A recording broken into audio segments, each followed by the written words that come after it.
There was one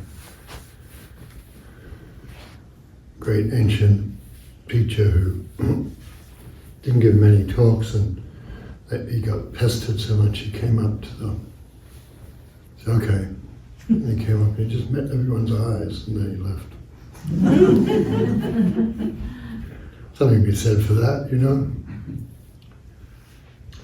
So one of the images about, you know, offering conversation, offering dialogues in Zen is fishing.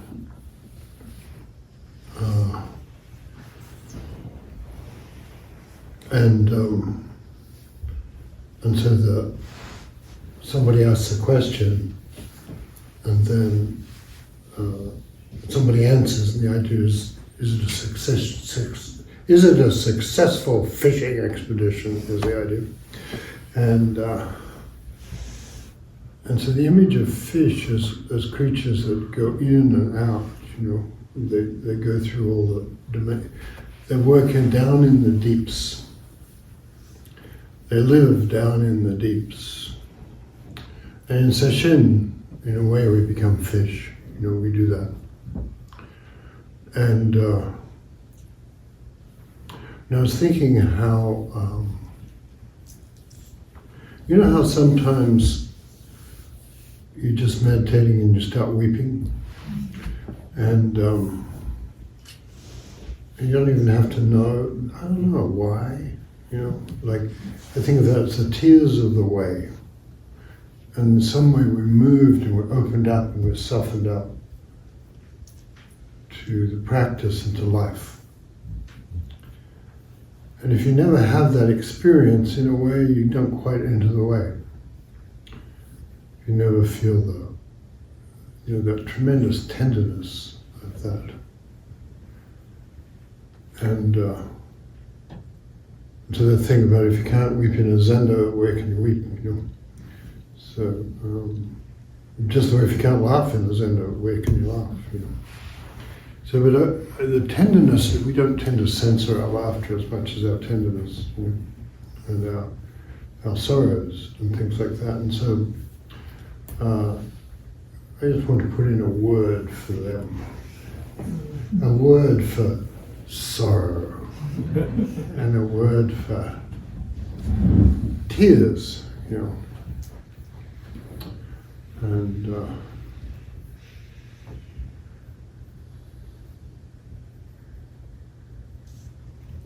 years ago, when I taught in a residency, a medical residency, and I noticed everybody who came in and taught was either very technical, which was really desperately needed, knowledge was desperately needed, but if they weren't teaching, you know, information about diseases and surgery and things, they would be encouraging. And so, being brought on as a Zen teacher, I wasn't encouraging. They love that Mary Oliver poem, "Tell me about despair, yours, and I'll tell you mine." And so they did. And then that was the way to the joy. So the way the joy is through the hidden, suppressed, the dark material, often. You know. And I don't know what your dark material is. You don't have to tell anybody, but you can tell that, in a way, the light is hiding there. If you have a sorrow, that's where intimacy is hiding, and love is hiding. And if you have a joy, it's there already, but if you cling on to the joy, it's gone, and you have armor instead. So you got that right. Weirdness is the Tao, you know. So, and so that's why sometimes you'll find very strange images come up in meditation, you know, because we don't. In other words, we don't have to really conceal what is the Tao. and everything that comes through us is the Tao. So there's that. This morning, I was talking to a couple of teachers, and I could tell that, we're making kind of good decisions and being good Zen teachers. I could tell something was wrong, and I could tell they noticed it too. And I realized I was just sad, and I was sad about it. It's not important what I was sad about, but I felt the sorrow. And I just was, acting like it didn't matter. It wasn't like I was pretending it wasn't there or something, but acting like it didn't need to be taken into account. That's the thing. And when I took it into account, I had an incredibly joyful meeting with them, intimate meeting with them, and joyful afternoon with people. A great afternoon, actually. So this is about, the water in life, the fish swimming. So I want to tell you about somebody who was very good with water. Was Duke Ji is the person's name, and he was the fortune teller and Zen house Zen master of Emperor Wu, who Bodhidharma had an interview with and didn't go very well. Bodhidharma, he didn't go badly, he just didn't go. How'd your interview go? It just didn't, And it's one like that. And did you get the job? I don't think so. That sort of thing where, the emperor says, what is the first principle of the holy teaching? And that was his first mistake. And Bodhidharma said, vast emptiness, nothing holy. So, and the emperor's, he's kind of used to, he likes first principles. And he's used to having, that sort of containment to the mind. He says, well, who are you? And Bodhidharma says, I don't know. And pretty much that's all we have. Apparently it ended there, the interview. And just show this sage to the door, please. And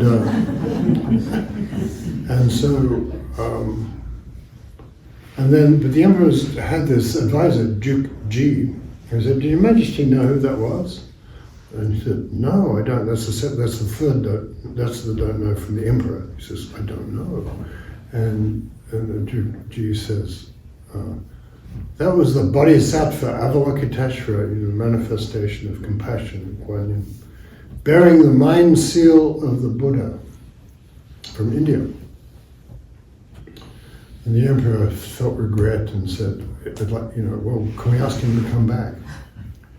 And he said, even if you sent the whole kingdom after him, he would not return.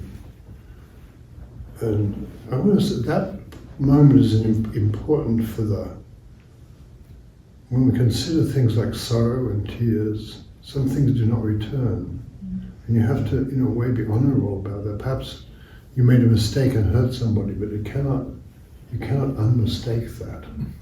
Or perhaps you did something and people accused you of something, and they were wrong, but you can't bring that back either. You ever try to change a Wikipedia page? So it's like that. You can't transform.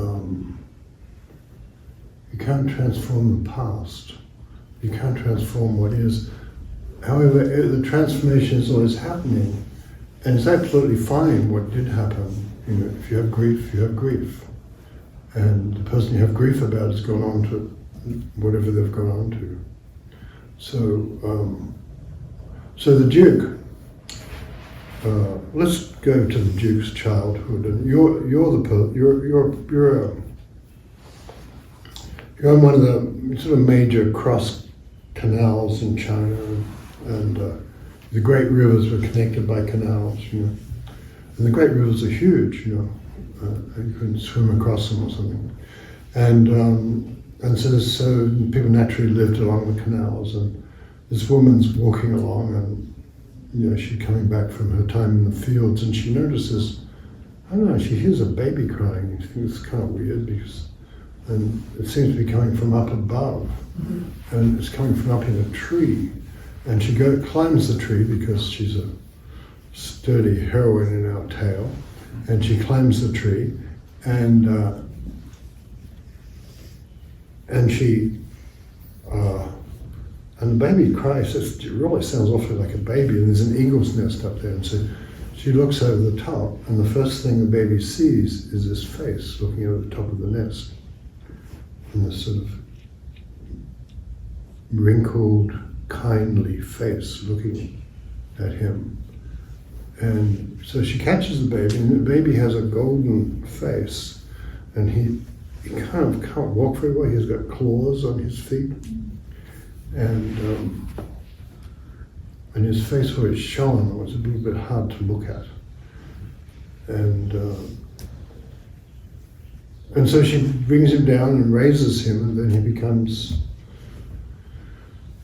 Jugji, the man who was found in an eagle's nest, and always never quite left that behind, that bird nature. And so he used to fish. He liked to fish. And he would eat the fish and he'd spit the bones back in the water and they would become fish again. So that's great, isn't it? Like, Zen is wonderful. And you can tell that there's a magic to that. Things we take in transform and become alive again. Things when we truly open our hearts to something, they become alive. And we're reborn again and again. And the Duke was, he was thrown in jail for preaching, basically, and he had a big following, and the court officials got annoyed, and he was a bit popular, and so they threw him in jail. But he could make a double of himself, so the double went around him. Did you leave jail? No, look, you check, I'm in jail. And he'd be teaching the Dharma again. The emperor thought of this and captured him for his diviner and sage, and then he instructed the emperor about Bodhidharma. But imagine you're that woman finding that child in the tree. She interests me. She's the person living the ordinary life, and suddenly she finds this thing, this creature, a strange, marvelous being, and then raises him and looks after him. In a way we might say that's what our lives are like with the practice. There's this marvelous possibility in us, and we're humbly and modestly nurturing it. Our chemical path, And Jugji, a lot of stories about Jugji, but another one is the emperor, got deliriously happy to have Jugji and sent a famous painter to do a portrait of him. And Jugji, I don't know, he didn't seem to come out, like he was hard to look at, and so Jugji took his taloned hands and opened his heart area, and wherever the talon had scored, there was the face of Avalokiteshvara looking out. So after that, they gave up trying to paint him. And actually, it just healed up again. So the thing about being in and out of the world, in and out of birds and fish, in and out of the depths. So, I don't know, the obvious thing to say is that we are carried and held by something greater than us that we do not have to understand. It's really important to remember you don't have to understand what you're doing, what's happening to you, what anybody else is doing. But in a way you can feel the truth of it and the magic in it. Just opening your eyes in the morning and how fresh the world is. You can see that, right? You can feel that. And how much then the water and tears and things like that, and the feelings, and they all become part of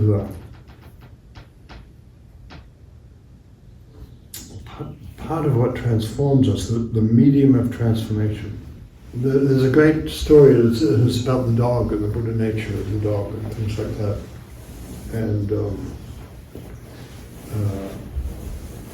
And once upon a time, somebody asked Jiaozhou, does a dog have Buddha nature or not? And Jiaozhou said, no. And the person says, well, all beings have Buddha nature. Why doesn't the dog? And because he is beginning to awaken in the world of into the world of consciousness. That can be translated a million ways, but it's because he's involved in the work. He's involved in the transmutation of things. And so somebody else said, "Does a dog have Buddha nature or not?" Maybe the same person. Jojo said, "Yes." And then how come the dog is in that hairy bag? And Jojo said he knew what he was doing, and that's why he dogged. He made up. Jojo was the sort of person who just make up a word like "to dog" means to become a dog. That's why he dogged. You think, oh. And so you can tell something marvelous is going on here. And so the person said, "Dogs, Buddha nature." People come up to this all over the world. They're just excuses and explanations, red faces. A red face is not as good as honest speech. People embarrassed that they don't know. When the heart is true, the words are just thus. The old Zen uncle of over 100 years, Jojo lived to be very old. And when he meets with someone, his heart was true and his words honest. This is the straight hook that basically seeks fish who turn away from life. And this is a story that King Wen of Zhou, who was, I think, if I remember, was the founder of the dynasty, the Zhou dynasty. When he was out in the forest and saw Qiangjia in the valley of the Bowl River, 3 feet away from the water, fishing with a straight hook that was 3 feet above the water. Just fishing ponds, quite happy there. Fishing, you fish all day. I love fishing, It's very calming, And yeah, it's wonderful, better than golf, And King Wen said, "How can you catch a fish with a straight hook?" And Jia said, "A straight hook seeks fish who turn away from life." I think any explanation I give that will make you less understanding of it. And the place was also, it was called the Dragon Gate, 3D, and it said the fish came out of the sturgeons actually, which we have in the bay actually, there's a few left. Sturgeons would come and on the 3rd month in spring go up to cross the Dragon Gate, and those who made it to the cross became dragons. The fish became dragons. And the Book of Changes has all these stories through the I Ching. Clouds follow dragons, it said. So if you see clouds, there's a dragon there. Then the next story I want to tell is, and here it is. And Zhuangzi, you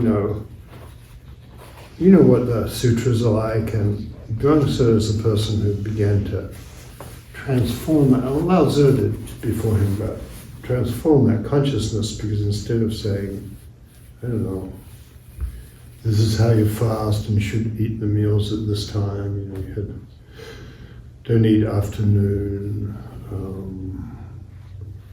be mindful of your breathing, and when you breathe long, and when you breathe short, which are all wonderful meditation instructions.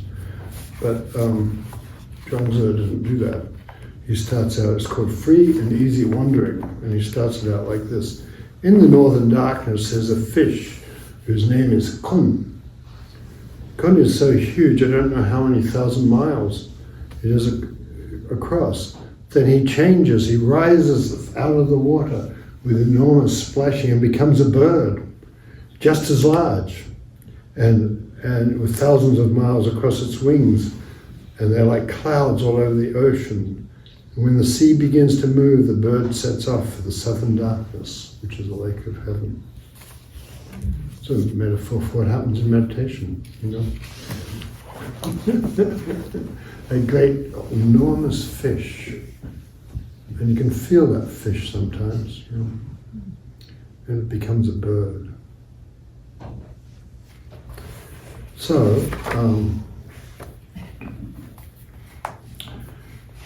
I just thought you should have a feel for what it's like, the jumble of the deep world, it's not going to make sense, and so you have to accept that great fish, the way of speaking and entering life, that great fish. And in the Book of Serenity, which has the case of the dog, it has the both. It has the long version, but the gate, the woman the no gate, which has just the case of no. Does a dog have Buddha nature? No, that's it. But the long version is the one I just read you from the Book of Serenity, and the person who wrote the Book of Serenity says, "See how Jiao does not break the fishing pole."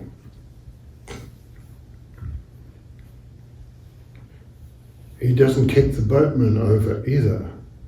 He sits at leisure on the stone bridge. This town of Jiao had a famous stone bridge. Passing the time by the log crossing. Somebody once said to Jiao, "I've heard about the famous stone," came to Jiao, and he's this very old guy. Yes, hello. And he says, person says, "I've heard of the famous stone bridge of Jiao, 1,000 years old, beautifully built.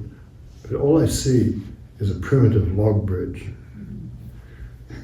And Jiao said, "You just see the log bridge, you don't see the stone bridge of Jiao." And the person said, "What is the stone bridge?" And he said, "Donkeys cross, horses cross, everybody crosses." You might be a donkey, but even you can cross. So, but Jiao doesn't break the fishing pole, doesn't kick over the boatman either. He sits at leisure on the stone bridge with his fishing pole, waiting for students to come through.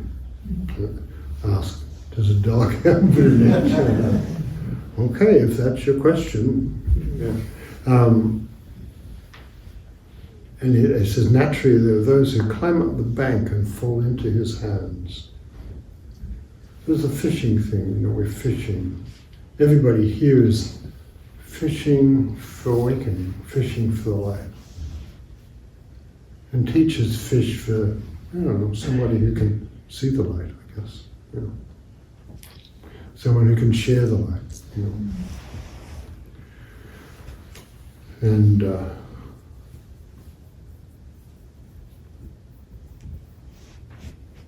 it's a creative process, so it's messy, and you don't have to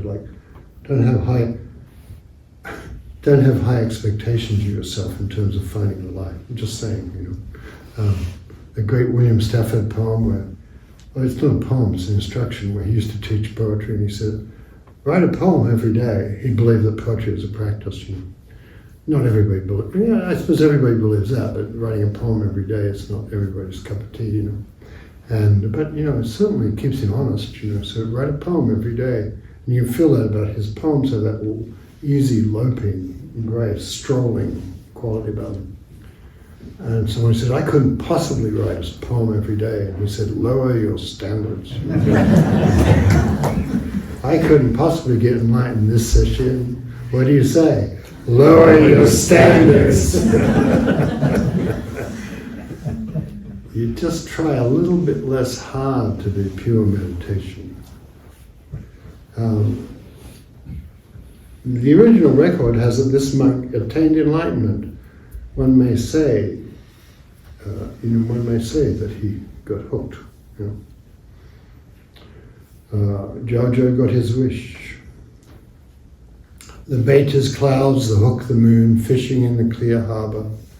If you don't enter the frightening waves, you won't find a fish that's any good. There's something about we're all in it together that teachers have to deal with the difficult waves too. Old in years, alone at heart,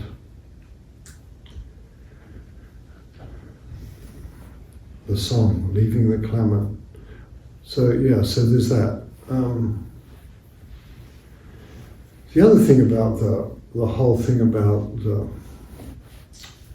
emperor and the world of Yugji is for 20 years I suffered bitterly. There's something kind of appealing about that, isn't it? For 20 years I suffered bitterly. Who doesn't feel they've done that? 20 years I suffered bitterly. Or it was wonderful. Yeah, so 20 years I suffered bitterly. I had this great kid stay with me for a while when my daughter was very young. It didn't stay with me actually, occasionally, but whom I had a connection with from Honolulu when I was there. She'd screwed up her schoolwork in Honolulu, and even though she got a very nice private school, and so she'd been sent to Santa Rosa, has a junior college which is well known for as a sort of rehab program for bright kids. It screwed up in high school, and so she went there. She had to get A's and stuff. She wanted to get into Cal, which she did, but I said, well, what was the last straw in Honolulu? She said, well, my parents, I had the idea my parents were abusing me, so I checked myself into an abused child shelter. and people asked me, and I asked people, what happened to you? And they're telling these terrible stories about being burned with cigarettes and things like that. They said, what happened to you? And my parents wouldn't give me the car. So maybe I don't belong here. For 20 years I suffered bitterly. Think of that when you're suffering bitterly. How many times, there's a beautiful thing, isn't it? Everybody here is willing to go down to the Blue Dragon's cave for each other. There's a thing of great empathy, really. And the Blue Dragon has a lot to do with the tears of the way and the tremendously tender feelings and love we get for each other. But we'll bail each other out and do stupid shit for each other, Mark my words. So he's like a person going down in the Blue Dragon's cave to seize the pearl from the dragon, but the dragon is part of the conspiracy, really. That's why teachers are considered to be dragons sometimes. Letting down the hook in the four seas, the mysterious just to fish out the terrible dragons. The mysterious device outside conventions is for seeking out those who want to know the self. Mysterious device outside of conventions. That's what, teaching the Dharma, outside of words and scriptures. Mysterious devices. Somebody else said, one of the other teachers said this great thing, there was a saying that Buddha had reasons, Bodhidharma had devices. Bodhidharma had instructions, it had stories and images, really. Songs, things like that. So that's your terrible fate is to be in that tradition. You're a successor of Bodhidharma. So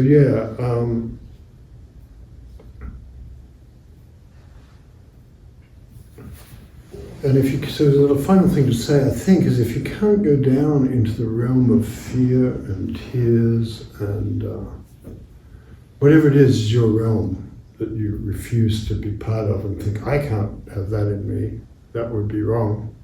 If you can't go there and know that you have that in you, you can't have empathy for people who do, and you can't really find the treasure. Because the treasure is down there with the Blue Dragon. How many times have I gone down to the Blue Dragon's cave for you? But someday I want Jordan to put that to music. All right, you said I can do that. Okay, I'll give you all the words for the verse. Yeah. So, I don't know, I've been rambling on without even pretending to be coherent. And it's kind of cool, it's like you've got to trust the Tao, the universe is the Tao is holding us all. And so, and you can feel we're connected together, you can feel that. So that's when we talk about the intimacy, not knowing is most intimate, and the old synonym for enlightenment was intimacy. That's kind of a cliche, really. Now, but even though it's a cliche, it's true. Somebody asked Jojo about his not picking and choosing. Isn't that a cliche? He even had it like a peanut gallery in his day.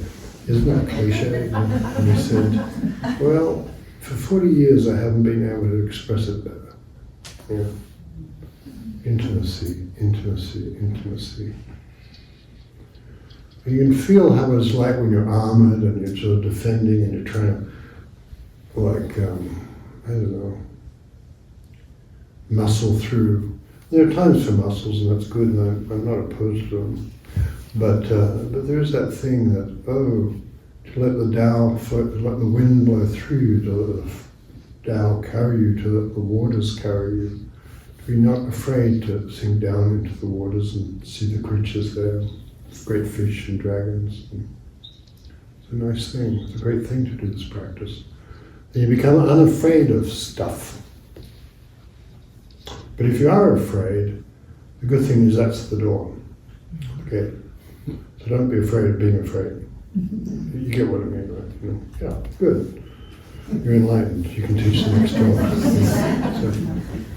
So yeah. Sure, she's also very bad at saying no. But sometimes she can do. Okay, I'm taking questions, which Tess or Alice, some of the other teachers might want to answer too. Yeah. Well, how about I'll say something first since I said yes. Really good. As you were talking just now, I was thinking about just that water and the image of a dam, and how so often just that pressure builds up inside, and as it starts to build, it starts to feel so incredibly overwhelming.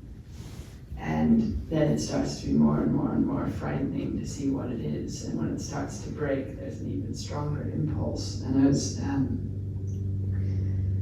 remembering how for times, at retreats and other situations, I would just start absolutely sobbing my guts out, like not even really being able to say why.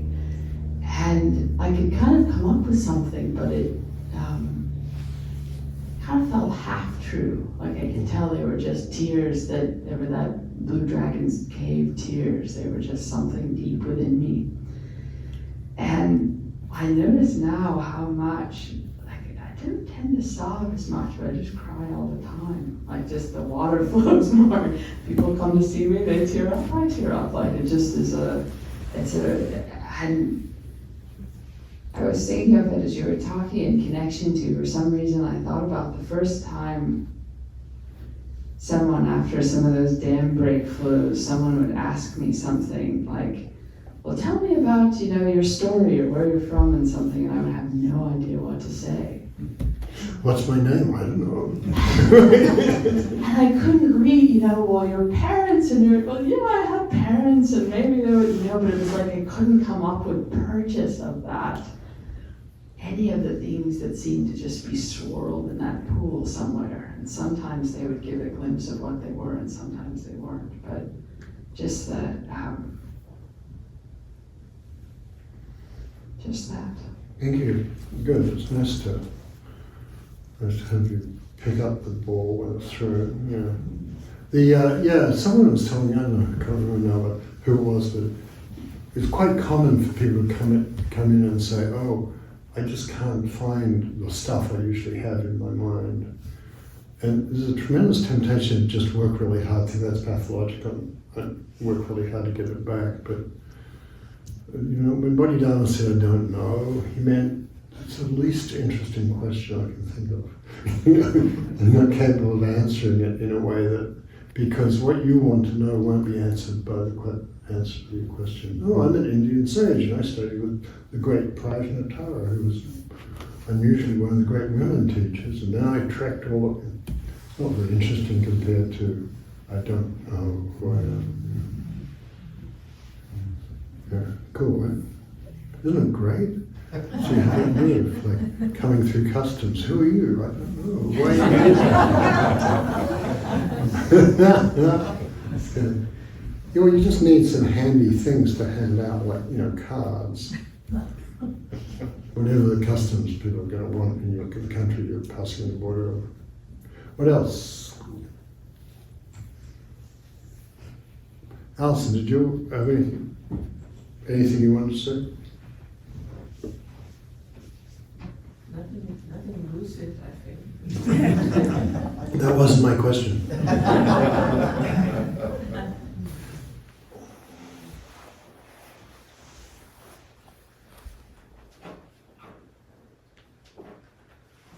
feeling of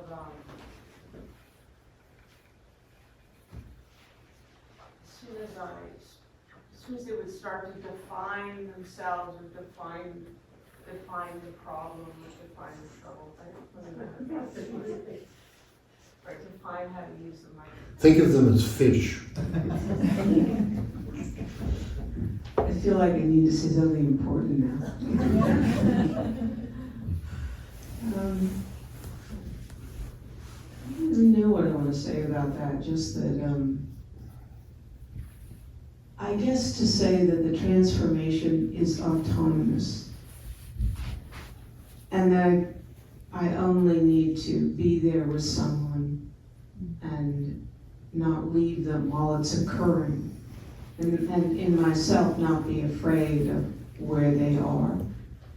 And then that's a kind of blessing I can offer someone, and they can feel that I'm not afraid. And so we do that for each other, and we begin to start to trust that place in ourselves and not be afraid. Thank you.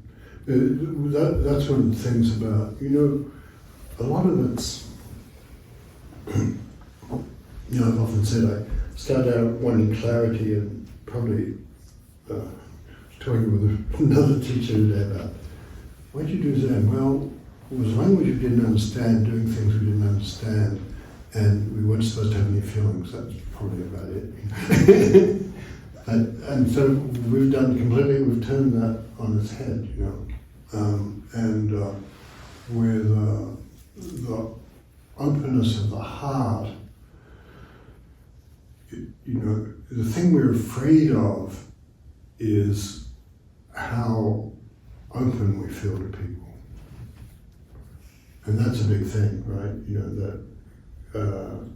We're afraid, we think we're afraid of what people do to us or whatever it is, but actually we're afraid of just surrendering to life and fully entering life, and then life will do with us what it does, And if I love you, you do with, I can't tell you how to do that or what you do back, and it's not really my business. But you can't really teach without love, and people are also allowed not to love you back. I mean, that's part of the deal. And so you can't put conditions on transformation. And it's not, well, I'll get in line if, wrong. But that sense of tenderness is a tremendous thing, and when you get scared of the sense of tenderness, going to the fear rather than pulling back from the tenderness is I found that this was not a natural thing culturally for me to understand, and I noticed it in meditation, just like deep in meditation. I was so deep in I didn't have my usual defenses, and I realized, I'm just terrified, which is something I didn't even recognize what it was, because I thought I was pretty tough, and terror, what's that? Fear, what's that? And so, and then if I turned into it, then, peach blossoms break out in spring. You're not afraid of what's in you. And you're not afraid that other people will judge it, and they probably will, or they probably won't, or who knows. It doesn't really matter, because it's yours. And that's what the call it's yours, It's for you, honored one. As Jaja used to say, it's for you, honored one. Okay, I think we did it. Yeah. Thank you very much. Thank you for my assistance. Did you get in this box and I'll saw it in half?